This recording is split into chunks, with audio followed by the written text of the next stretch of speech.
அனைவருக்கும் வணக்கம். தமிழ் கடவுளான முருகப்பெருமானுக்கு சிறப்புக்குரிய இடமாக தமிழகத்தில் 6 இடங்கள் இருக்குது. அறுபடை வீடுகளான திருப்பரங்குன்றம், திருச்செந்தூர், பழனி, சுவாமிமலை, பழமுதிர்ச்சோலை. அறுபடை வீடுகளில் 5 மலைப்பகுதிகளிலுமே திருச்செந்தூர் கோவில் மட்டுமே கடற்கரையில் அமைஞ்சிருப்பது தனி சிறப்புக்குரிய ஒன்று அப்படின்னே சொல்லலாம். படையெடுத்து செல்லும் படை வீரர்கள் தங்கும் இடம்தான் படை வீடு. இப்படிப்பட்ட திருச்செந்தூர் பற்றிய பல சுவாரஸ்யமான தகவலை பற்றி தான் இன்னைக்கு நம்ம அந்த வீடியோவில் தெரிஞ்சுக்க போகிறோம். இந்த வீடியோ ரொம்பவே பயனுள்ளதாக இருக்கும். உங்களுக்கு திருச்செந்தூர் முருகன் பிடிக்கும் அப்படின்னா முருகனுக்கு அரோகரா அப்படின்னு சொல்லிட்டு மறக்காம கமெண்ட் பண்ணுங்க. வாங்க வீடியோக்குள்ள போலாம். திருச்செந்தூர் கருவறையில் பின்புறத்தில் 5 லிங்கங்களும் கருவறைக்குள் 3 லிங்கங்களும் இருக்கு. இவற்றை அஷ்டலிங்கங்கள் என்பாங்க. அஷ்டலிங்கங்கள் இங்கு இடம்பெற்றிருக்க காரணம் இறைவன் சூரியன் சந்திரனாகவும் பஞ்சபூதங்களாகவும் உயிர்களாகவும் விளங்கக்கூடியவர் என்பதை விளக்குவதாக சொல்ல. முருகன் சன்னதியில முருகனுடன் பஞ்சலிங்கங்களை கண்ணாலும் மற்ற லிங்கங்களை மனதாலும் பூஜிக்க வேண்டும். அப்போதுதான் நம்முடைய பிரார்த்தனைகள் முற்றுப்பெறும். அஷ்டலிங்கங்கள்ல பஞ்சலிங்கங்களுக்கு பூஜை நடக்காது. ஏனெனில் முருகப்பெருமானே இந்த லிங்கங்களுக்கு பூஜை செய்வதாக ஐதீகம். மூலவருக்கான நெய்வேத்தியத்தில் காரம் புளி ஆகியவற்றை சேர்ப்பதில்லை. சண்முகருக்கான நெய்வேத்தியத்தில் காரம் புளி உண்டு. பருப்பு கஞ்சி, தேன்குழல், அதிரசம், அப்பம், தினைமாவு ஆகியவை இடம்பெற்றிருக்கும். அது மட்டும் இல்லாமல் உத்திர மாத்தாண்ட பூஜையின் போது சிறுபருப்பு கஞ்சி, தோசை ஆகியவை நெய்வேத்தியமாக இடம்பெறுவதாக சொல்லப்படுது. இரவு நேரங்களில் பால், சுக்கு வெந்நீர் மட்டுமே வைத்து முருகனுக்கு பூஜை செய்கிறாங்க. மூலவரின் தலைக்கு மேல் பெரிய வெள்ளை பாத்திரம் ஒன்றை கட்டி தொங்க விடப்பட்டு அதில் பால் நிரப்பி சிறு துவாரத்தின் வழியே பாலை தாரை தாரையாக மூலவரின் மேல் விழ செய்வதும் சுமார் 3 மணி நேரம் நடைபெறும் தாராபிஷேகம் இந்த கோவிலின் சிறப்புக்குரிய ஒன்று. இரவு 9:45 மணிக்கு திரையிட்டு தீபாரதனை காட்டப்படும். அதன் பிறகு ஆறுமுகனின் பள்ளியறை சொற்கரை வைத்து தீபாரதனை செய்வாங்க. இந்த தீபாரதனையே ரகசிய தீபாரதனை என்று சொல்லப்படுது. உலோக திருமேனியாக ஆறுமுக பெருமானுக்கு ஆண்டுதோறுமே 36 தடவை அபிஷேகம் நடைபெறும். இதில் விபூதி அபிஷேகம் சிறப்புக்குரிய ஒன்று அப்படின்னு சொல்லலாம். தலத்தின் சிறப்பம்சம் இலை விபூதி பிரசாதம். செந்தூரில் தேவர்கள் 12 மரங்களாக இருப்பதாக ஐதீகம். 12 நரம்புகள் உள்ள 12 மர இலையில வைத்து தரப்படக்கூடிய இலை விபூதி தீராத பல நோய்களை தீர்க்கக்கூடிய அருமருந்தாக இருக்குது அப்படின்னே சொல்லப்படுது. முருகப்பெருமானின் அறுபடை வீடுகளில் 2வது படை வீடாக விளங்கும் திருச்செந்தூர் தூத்துக்குடி மாவட்டத்தில் அமைஞ்சிருக்கு. சூரபத்மனை வென்றதன் நினைவாக இந்த ஆலயம் 2000 ஆண்டுகள் பழமை வாய்ந்ததாக சொல்லப்படுது. முருகனின் இந்த படை வீட்டை சிலப்பதிகாரம் திருச்சீர் அலைவாய் என்று அழைக்கப்பட்டதாக சொல்லப்படுது.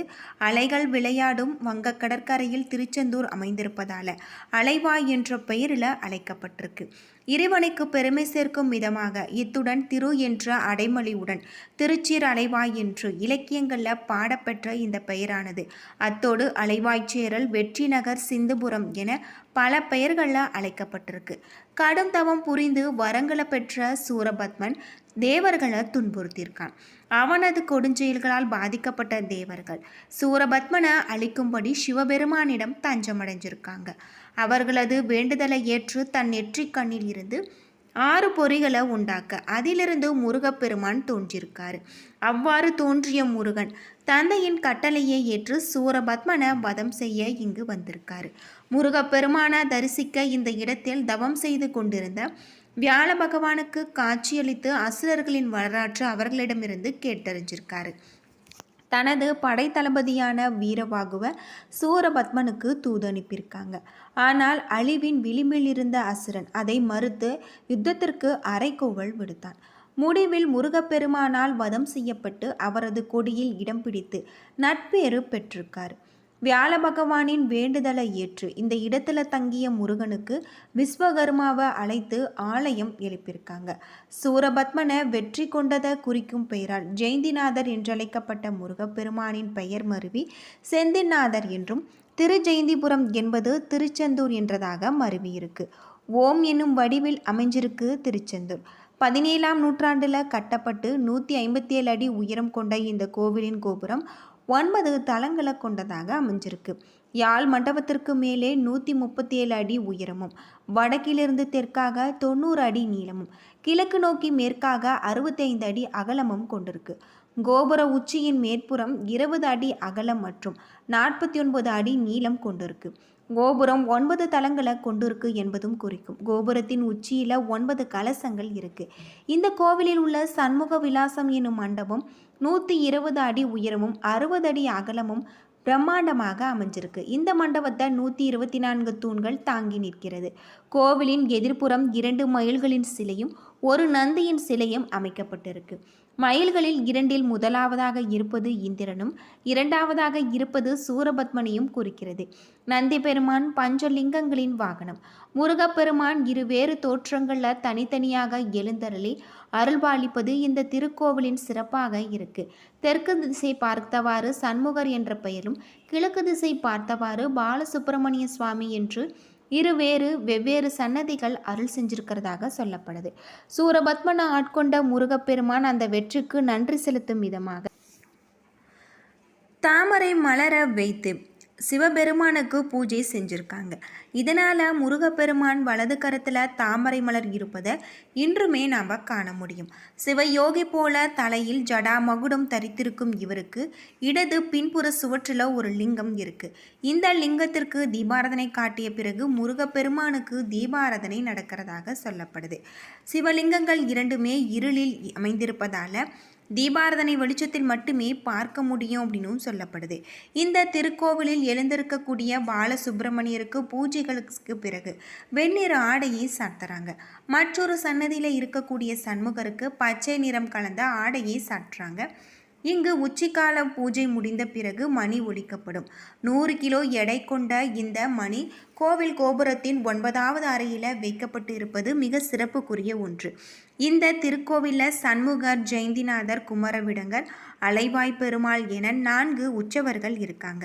உற்சவரில் குமரவிடங்கருக்கு மாப்பிள்ளை சுவாமி என்ற திருப்பெயரும் இருக்கு. கோவிலில் மூலவருக்கு பின்பகுதியில் பாம்பறை என்ற சுரங்கப்பாதை அமைக்கப்பட்டிருக்கு. இங்கு செல்ல தனியாக நாம் கட்டணம் வசூலிக்கப்படுறதாகவும் கட்டணம் செலுத்தி அங்கு சென்றால் முருகன் பூஜை செய்து வந்த பஞ்சலிங்கங்களை பார்த்து நாம் தரிசிக்கலாம் அப்படின்னு சொல்லப்படுது. இது தவிர முருகன் சன்னதிக்கு வலதுபுறத்தில் பஞ்சலிங்க சன்னதி இருக்குது. திருச்செந்தூரில் முருகன் சன்னதியின் மேற்கு திசையில் ராஜகோபுரம் இருக்குது. முருகப்பெருமான் இந்த தலத்தில் கடலை பார்த்தபடி கிழக்கு நோக்கி காட்சி அளிக்கிறார். பொதுவாக கோவில்களில் பிரதான கோபுரத்தை சுவாமிக்கு எதிரில் தான் அமைப்பது வழக்கம். இங்கு கடலை பார்த்தபடி மேற்கு திசை கோபுரம் கட்டப்பட்டிருக்கு. முருகப்பெருமான் இருக்கும் மூலஸ்தானத்தை விட கோபுர வாசல் உயரமாக இருக்குது. இதன் காரணத்தால் திறக்கப்படாது அடைக்கப்பட்டு இருக்கிறதாகவும் சொல்லப்பட்டிருக்கு. சூரசம்ஹாரம் முடிந்த பிறகு நடக்கும் முருகன் தெய்வானை திருக்கல்யாணத்தின் போது நள்ளிரவில் ஒரு நாள் மட்டுமே இந்த ராஜகோபுரம் வாசலானது திறக்கப்படும். இங்கு முருகனுக்கு சர்க்கரை பொங்கல், கற்கண்டு, தினைமாவு, பொரி, வடை, அப்பம், பிட்டுமாவு, பால்கோவா, பருப்பு கஞ்சி, தோசை, தேன்குழல், அதிரசம் மற்றும் சுயன் ஆகியவை மிகவும் பிடித்தமான உணவாக இருக்குது. அது மட்டும் இல்லாமல் உச்சிக்கால பூஜைகள் முடிந்த பின்னர் மணி ஒலிக்கப்படும். இந்த ஆலயத்தின் மணியானது 100 கிலோ எடைகளை கொண்டிருக்கு. உச்சிக்கால பூஜைகள் முடிந்த பிறகு ஒரு பாத்திரத்தில் பால், அன்னம் எடுத்துக்கொண்டு மூலத்தாளத்துடன் கடற்கரையில் கலந்து கரைத்து விடுவாங்க. இதற்கு கங்கா பூஜை என்று அழைக்கப்படுது. ஆதி காலத்தில் இந்த திருத்தலத்தில் மணற்குன்றுகள் சூழப்பட்டிருந்ததாக அமைஞ்சிருக்கு. கால ஓட்டத்தில் மணற்குன்றுகள் சிதைந்து பிரகாரமாக உருமாறி விட்டது. இன்றுமே கோவிலின் வடக்கு பகுதியில் மணல் மேடு மதிலாக காட்சியளிக்கிறதாக சொல்லப்படுது. திருக்கோவிலில் முருகப்பெருமானின் ஆலயத்தில் இடதுபுறத்தில் வள்ளி குகை இருக்குது. குழந்தை வரம் வேண்டுவோர் இந்த குகைக்கு எதிரில் உள்ள சந்தன மலையில் தொட்டில் கட்டினால் விரைவில் குழந்தை பாக்கியம் கிடைக்கும் என்பது நம்பிக்கை. இந்த கோவிலில் 24 அடி ஆழத்தில் உள்ள 4 கிணறு இருக்குது. கோவிலில் வரும் பக்தர்கள் இந்த கிணற்று நீரில் நீராடிய பின்னர் கடலில் குளிக்க வேண்டும் என்ற வழக்கம் இருக்குது. அது மட்டும் இல்லாமல் சிவபெருமானின் அருளால் தோன்றிய முருகன் பிரணவ மந்திரத்தை பிரம்மாவுக்கே போதித்தவர். மகாவிஷ்ணுவின் அன்புக்குரியவராக முருகன் விளங்குவதால் மும்மூர்த்திகளின் அருளை பெறவர். இதனை உணர்த்தும் விதமாக திருச்செந்தூரில் ஆவணி மாத திருவிழா மும்மூர்த்திகளின் அம்சமாக முருகப்பெருமான் காட்சி தரதாக சொல்லப்படுது. இப்படி பல்வேறு சிறப்புகளை கொண்ட கோவிலாக தான் திருச்செந்தூர் சுப்பிரமணிய சுவாமி கோவில் இருக்குது அப்படின்னே சொல்லலாம். திருச்செந்தூர் முருகப்பெருமானை வழிபடுவதால் நம்முடைய வாழ்க்கையில் இருக்கக்கூடிய அனைத்து விதமான பாவங்களும் தீரும் அப்படின்னு சொல்லப்படுது. என்ன நண்பர்களே, இந்த வீடியோ உங்களுக்கு பயனுள்ள தகவலை தந்திருக்கும்னு நினைக்கிறேன். வீடியோ பிடிச்சிருந்தா லைக் பண்ணுங்கள், ஷேர் பண்ணுங்கள், கமெண்ட் பண்ணுங்கள். இதுபோல் தகவலை தெரிஞ்சுக்க நம்ம சேனலை மறக்காமல் சப்ஸ்கிரைப் பண்ணிடுங்க. நன்றி நண்பர்களே.